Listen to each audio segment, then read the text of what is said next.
Première aventure de la semaine, j'allais dire dans la deuxième, mais non, c'est seulement la première. J'ai déjà envie d'être à mercredi. Je ne sais pas, peut-être le week-end déjà. J'ai encore la tête dans le week-end.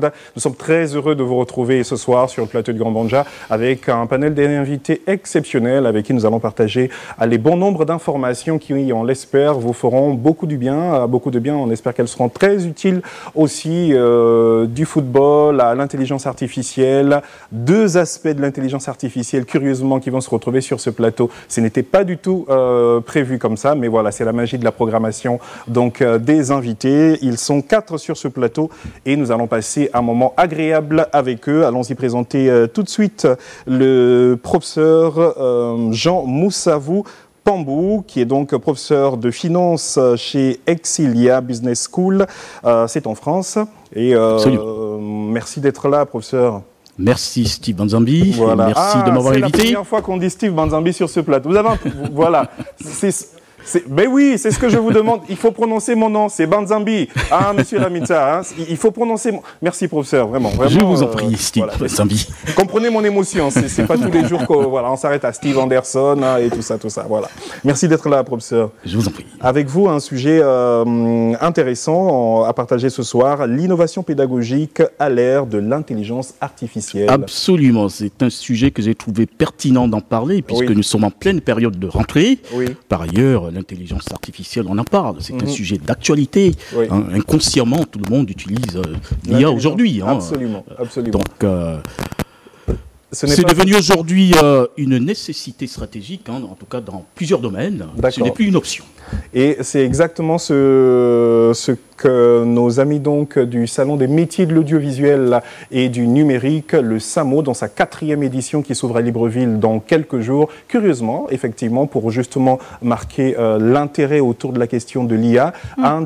Sinon le thème principal justement de ce salon cette année, c'est effectivement les médias gabonais face aux défis de l'intelligence artificielle. Madame Ouara, bonsoir et bienvenue sur le plateau du Grand Banja. On en parle avec vous parce que vous êtes une des intervenantes, sinon une des formatrices à cette 4e édition des SAMO ou du SAMO, parce que c'est le salon, et vous parlez précisément donc de communication digitale. Bonsoir et merci d'être là. Bonsoir Steve, merci à vous de me recevoir sur votre plateau. C'est un grand plaisir. Allons-y donc sur ma droite pour découvrir deux visages pas totalement inconnus du public gabonais, bien au contraire. Le docteur Axel Nguema Edou était déjà sur le plateau du Grand Banja, mais il y a quelques années. Exactement. Bon arrivée, j'ai envie de dire bon retour, même si hein, c'est un retour qui... c'est un arrivé pour un départ. Oui, merci Steve pour l'invitation. Vraiment, vous m'avez été chaudement recommandé par donc, Rémi Ebanega, que je salue au passage, qui a dit à Steve, Axel est là, il faut absolument attirer l'attention des professionnels du football sur les questions de formation à leur endroit, sur les questions de reconversion et bien d'autres questions dans ce sens-là. On n'a pas encore digéré le 4-1 des Panthères d'il y a quelques jours et demain, on sera au four justement face à la RCA. Donc, on va briefer tout ceci et puis vous nous direz ce qui est important aujourd'hui, à savoir effectivement pour les professionnels de cet environnement-là, les professionnels de sport, de football peut-être en particulier, pour dire mais pourquoi et comment c'est utile aujourd'hui que tout cet environnement, cet univers soit de plus en plus formé aux questions pointues justement du sport. Merci d'être là, docteur. Merci Steve. Voilà, et puis elle est super connue sur les réseaux sociaux, son nom c'est toute une marque directement. Allez, son ton ne laisse pas les internautes, les TikTokers et autres insensibles. On a le plaisir de recevoir donc Claire Newman sur le plateau du Grand Banja. Elle est militante sociale et pas que, mais bon, on va peut-être s'arrêter qu'à cela aujourd'hui. Claire Newman, bonsoir et bienvenue sur le plateau du Grand Banja. Bonsoir Steve. Merci d'avoir répondu à notre invitation. C'est tout mon honneur et puis je ne pouvais pas manquer cette invitation. Voilà, en attendant la prochaine invitation que vous connaissez, on va d'ailleurs en parler tout à l'heure. Cette invitation qui vous tient tellement à cœur. Beaucoup même. D'accord. Merci beaucoup pour l'invitation. On va l'évoquer tout à l'heure justement sur le plateau du Grand Banja. On verra votre engagement, on verra, vous êtes rentré au pays il y a pas longtemps. Pourquoi justement ce retour au pays et quand vous revenez au pays par rapport à tout ce qui se passe aujourd'hui dans notre pays, précisément donc la période de la transition, votre votre regard, peut-être vos conseils aussi qui peuvent être utiles. Parce que dès qu'on vous voit, pour certains, on m'a dit, Steve, dès qu'on dit Claire Newman, ça rime avec Clash sur TikTok et tout ça. On va voir tout ça, on va essayer de démêler tout ça et en tirer donc l'essentiel. C'est le contenu de votre grand banja qui s'installe là maintenant. Vous avez peut-être raté cette image, mais c'est l'image qui fait le tour des réseaux sociaux depuis ce matin. Je ne sais pas ce que mes invités sur le plateau en pensent. On regarde cette première image et derrière, allez, on prend vos réactions. Regardez cette image. Avec tous ces grands mandos, c'est toi. Mais qui aurait su qu'un jour Moïse allait revenir comme un militaire. C'est toi. Oh, Ligui, c'est toi. Au boulot, c'est toi. On dit jamais, jamais. On sait pas ce qu'on sera demain. C'est toi. Mais qui aurait su qu'un jour Moïse allait revenir comme un militaire. C'est toi. C'est le 30 août qu'on a crié libération du pays, ça on pourra pas oublier. Les hommes et les femmes sont en joie et les enfants n'arrêtent pas de sautiller. Les Gabonais ont connu des moments de pleine division, maintenant on est liés. Tellement de réalisations, peu de temps, ça on pourra pas oublier. Maintenant, les universités, n'oublie pas. Les mamans au marché, n'oublie pas. La diaspora, n'oublie pas. C'est l'image qui fait le tour sur les réseaux sociaux gabonais depuis ce matin. Nous rappelons que nous sommes donc le 9 septembre. La rentrée scolaire prévue par le ministère de l'Éducation nationale était donc pour le 2 octobre, le 2 septembre autant pour moi, donc lundi dernier. Et comme on le sait toujours chez nous, ça se lance progressivement, tout doucement. En tout cas, ce 9 septembre, la grande majorité certainement des parents et des élèves se sont retrouvés donc à accompagner leurs enfants à l'école, les lycéens et autres à retrouver donc le chemin de l'école. Et parmi ces parents, certains ont dit un parent pas comme les autres, mais autres ont dit mais un parent tout comme les autres. Le président donc Brice Clotaire Oligui Nguema qui lui a donc fait sa corvée parentale d'accompagner ses enfants à l'école. Et évidemment, vous imaginez le buzz sur les réseaux sociaux. Vous sur le plateau, vous en pensez quoi concrètement de cette image? Il y a d'ailleurs une deuxième à vous proposer, mais déjà sur cette première image. Professeur, vous en pensez quoi? Je pense qu'au-delà de nos responsabilités professionnelles respectives, oui, nous sommes avant tout des humains. Mm-hmm. Et, le président Oligui est un père de famille. Mm-hmm. Quand le voir, même si bon, on peut évoquer, il y a derrière un problème de communication. Oui, évidemment, beaucoup ont crié à un coup de com'. Mais c'est avant tout un père de famille. Mm-hmm. Et il a le droit d'accompagner ses enfants pour la rentrée. Attendez, on va juste aider votre micro. Vous l'avez par inadvertance un peu éteint. Voilà. Pardon. Alors, on va faire le tour et puis on va revenir à vous tout comme fait. Mais non, on va plus que vous avez on a allumé votre micro, on va rester sur vous. Finalement, vous dites, le président Oligui, c'est un père comme tout autre, comme tout le monde, et qui effectivement le matin doit pouvoir accompagner ses enfants à l'école sans problème. Voilà. Absolument. C'est votre avis? C'est mon avis personnel, bien évidemment. D'accord.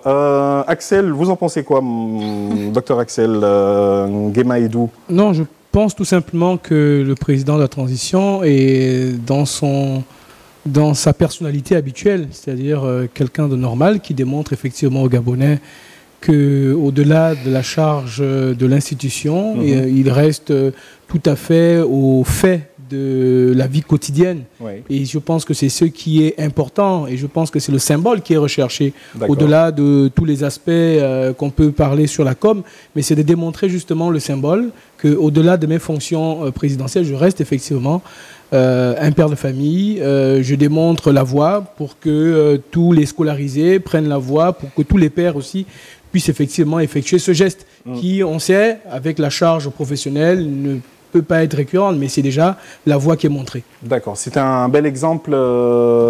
Enfin, je reviendrai sur la question tout à l'heure, mais bon, Madame Ouara, vous en pensez quoi, Carmi?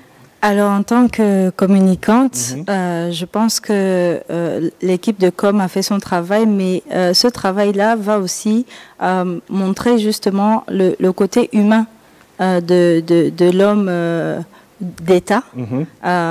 On l'a vu d'ailleurs lors des 2 mandats d'Obama. Oui. On a vu que la com autour de lui était vraiment pour l'humaniser, pour enlever le côté austère de l'institution. Exactement, ce côté purement institutionnel et le mettre justement rang de l'humain. Donc, je pense que c'est une belle communication et en même temps, ça prouve que cet homme-là est dans la recherche de proximité avec les populations. D'accord. Donc, c'est plutôt louable. Claire Newman, dites tout le mal que vous pensez, je pense. C'est pour vous, cher. Vous pensez quoi? Bon, pour ne pas faire la répétition, oui. Moi, je pense que déjà, c'est aussi une image de société.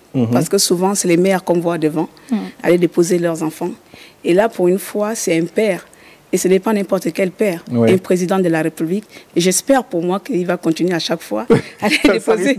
Ça risque d'être compliqué avec la charge de... Oui, mais quand il a le temps, il ne faudrait pas que ça soit juste un buzz d'un jour, mais que ça soit vraiment une réalité, que c'est comme ça qu'il est tous les jours. De temps en temps, quand il a un moment en lui, il pense ce moment-là consacrer à sa famille et que ça ne soit pas juste une publicité pour montrer aux gens que j'ai de l'empathie pour le peuple, que je vais être auprès du peuple, mais que ça soit de la réalité. Parce que moi, j'ai du mal avec du faux, avec du paraître. C'est vrai. Donc, je veux que ça soit dans la réalité, dans la continuité.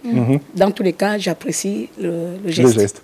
À côté d'être, après être, alors on n'a pas l'information, est-ce que c'était avant d'aller à l'école ou après d'avoir accompagné les enfants?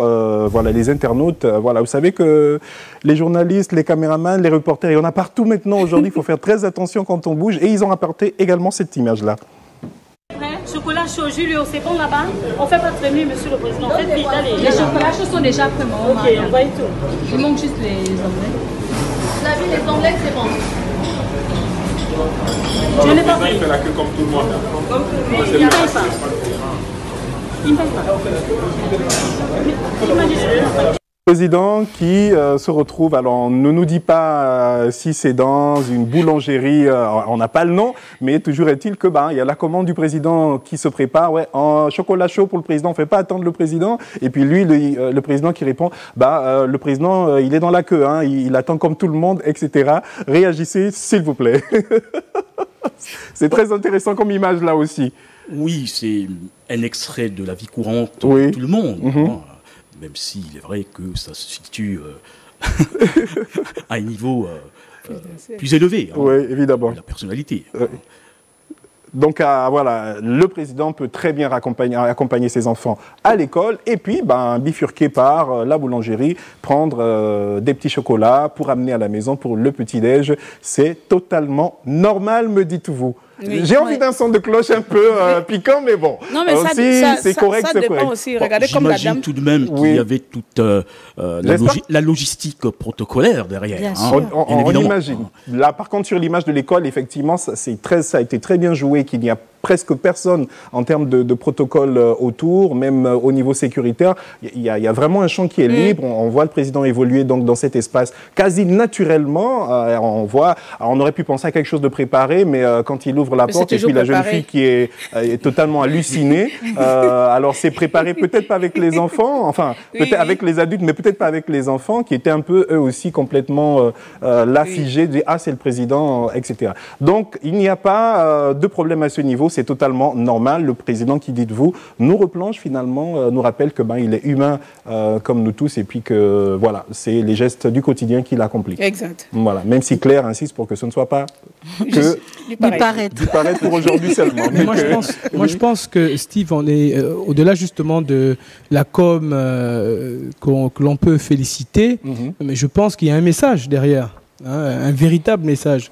Je pense qu'on est toujours dans cette logique de vouloir réconcilier l'institution présidentielle avec le peuple. Absolument. Parce qu'il y avait une distance qui s'est créée, même une rupture. C'est vrai. Et donc, il est nécessaire, avec ce type de geste, de redémontrer que la plus haute autorité est effectivement au quotidien des Gabonais. Absolument. Donc, à ce niveau-là, il faut vraiment encourager ce type d'acte pour démystifier aussi parfois la fonction sans pour autant aller sur l'irrespectabilité. Absolument. Et on l'a vu il y a quelques semaines encore, en vacances, le président à la rivière, elle parlait de com, et que certains disent il y a un travail de com bien pensé aussi, ce qui n'est pas mauvais justement, puisqu'ils sont payés justement pour cela. Donc là, il y a un travail. Ça reflète aussi la personnalité.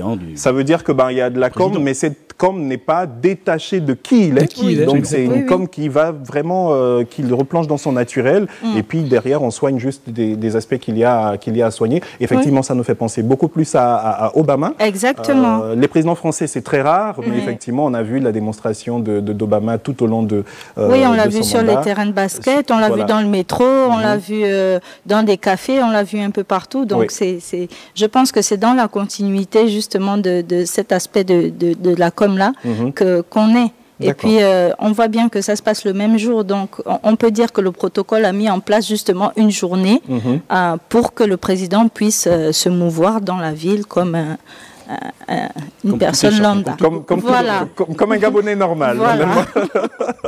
Même si, quelque part, quelqu'un disait que la fonction de président n'est pas du tout normale. Hein. Le débat Sarkozy-Hollande, et puis Sarkozy qui dit « je suis un président normal », et Sarko qui lui fait le rappel que il y a tout qui est normal, sauf la fonction de président qui... Vous en pensez quoi, Axel? Je vous vois sourire rapide peut-être. Non, mais je pense qu'il y a effectivement de hautes responsabilités, mais le président de la République reste effectivement un homme, un humain, quoi. Donc, du coup, il ne faut pas forcément dissocier la fonction présidentielle de la personnalité de l'individu. Parce que c'est aussi ce qui va faire la marque du président. Il ne faut pas vouloir ressembler à tout le monde. Il faut pouvoir également dégager sa personnalité parmi effectivement toutes les tâches ou toutes les responsabilités qu'un président peut avoir. Donc il y a un style Oligui Nguema en fait. Exactement. Oui, effectivement. Il y a un style Oligui Nguema. Comme tu viens de le dire, il faut pas chercher à ressembler à tout le monde parce que lorsqu'on veut être tout le monde, on n'est rien, on n'est personne. Or on garde son identité, on garde sa personnalité. C'est justement ce que nous luttons, c'est sur quoi je me bats tous les jours. Parce que les gens vont dire comme c'est un président, il faut qu'il y ait une image vraiment distincte, un président carré. Or voir un président qui à la portée de tous, c'est pas vraiment courant, accessible, surtout au Gabon, c'est pas vraiment courant. Moi, j'encourage le président d'être le président exceptionnel et rare, pas le président qui ressemble à tout le monde. C'est ça. Tout le monde, c'est qu'on est personne. Merci beaucoup. Allez, du coup, je vous ai pris presque consultant pour l'occasion. Allons-y tout de suite, donner la parole au docteur Axel Nguema Edou qui va quitter le plateau sous peu puisqu'il a une contrainte particulière.